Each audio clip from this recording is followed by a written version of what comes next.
కరీంనగర్ జిల్లా తిమ్మాపూర్ మండలం ఎల్ఎండి కాలనీలో గల వెంకటేశ్వర స్వామి ఆలయ ఆవరణలో టీఎన్జీఓ ఆధ్వర్యంలో రూపొందించిన 2024 క్యాలెండర్ను ఎల్ఎండి యూనిట్ అధ్యక్షులు పోలు కిషన్తో కలిసి ఆయన ఆవిష్కరించి నూతన కార్యవర్గమును సన్మానించారు.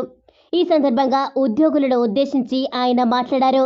గత ప్రభుత్వ హయాంలో జీతాలు, బిల్లులు రియంబర్స్మెంట్ రాక సిబిల్ దెబ్బతిని ఉద్యోగులు గోసపడి కన్నీళ్లు పెట్టుకున్నారని ఆవేదన వ్యక్తం చేశారు. ఈ కాంగ్రెస్ ప్రభుత్వం హయాంలో ఉద్యోగ సమస్యలు పరిష్కారం అవుతాయని, ఓపీఎస్ పెన్షన్ విధానం అమలులోకి వస్తుందని ఆశాభావం వ్యక్తం చేశారు. సంఘం పిలుపునిస్తే ఉద్యోగులందరూ ఐక్యంగా ఉండి తరలివచ్చి తమ సమస్యలను పరిష్కరించుకోవాలని పిలుపునిచ్చారు. ఉద్యోగులుగా తాము కష్టపడి పనిచేస్తామని, తమను కన్నీళ్లు పెట్టనివ్వవద్దని ప్రభుత్వాన్ని కోరారు. తాము ప్రజలకు, ప్రభుత్వానికి వారధిలా ఉంది సంక్షేమ అభివృద్ధి విషయంలో ముందుంటామని తెలిపారు. 74 ఏళ్ల చరిత్ర కలిగిన టీఎన్జీఓ సంఘం రాజకీయ ప్రయోజనాలు కాకుండా ఉద్యోగుల కోసం పనిచేస్తుందని అన్నారు. సంఘం నాయకులు బాధ్యతగా ఉండాలని సూచించారు. ఈ కార్యక్రమంలో టీఎన్జీఓ జిల్లా కార్యదర్శి సంఘం లక్ష్మణ్ రావు, ఎల్ఎండి యూనిట్ అధ్యక్షులు పోలు కిషన్, కార్యదర్శి అంబటి నాగరాజు, పుప్పాల అశోక్ రెడ్డి, వంటల రవీందర్ రెడ్డి, రాగి శ్రీనివాస్, ప్రసాద్ రెడ్డి, వంటల వెంకటరెడ్డి, రాజేష్, హర్మేందర్ సింగ్, సుమంత్, రాఘవరెడ్డి, పవన్, అస్గర్, రామస్వామి, ఎన్టీపీఓలు వెంకటేశ్వరరావు, లక్ష్మణ్, 4th క్లాస్ అధ్యక్షులు రాజయ్య, ఉద్యోగులు తదితరులు పాల్గొన్నారు.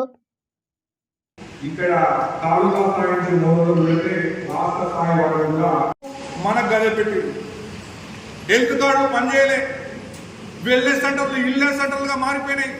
ఎక్కడ ఒక కుటుంబం లోపల తల్లి, ఓల్డ్ ఏజ్ తల్లి ఉంటుంది, మనం ఉంటాం.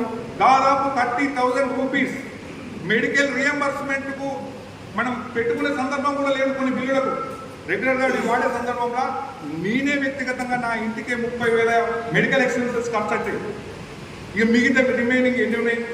మన కుటుంబ అవసరాలు, నిత్యావసర సరుకులు, పెట్రోలు, ఫోను, ఇవాళ రేపు ఫోను ఇంట్లో 5 ఉంటే 5 ఫోను, అది లేకపోతే నడవదు. ఆన్లైన్ క్లాసెస్, ఈ క్లాసెస్ ఏ క్లాసులు నడవాలన్నా ఇవి మనకు ఉద్యోగులకు కూడా ఎక్స్పెన్సెస్ బాగా అయిపోయినాయి.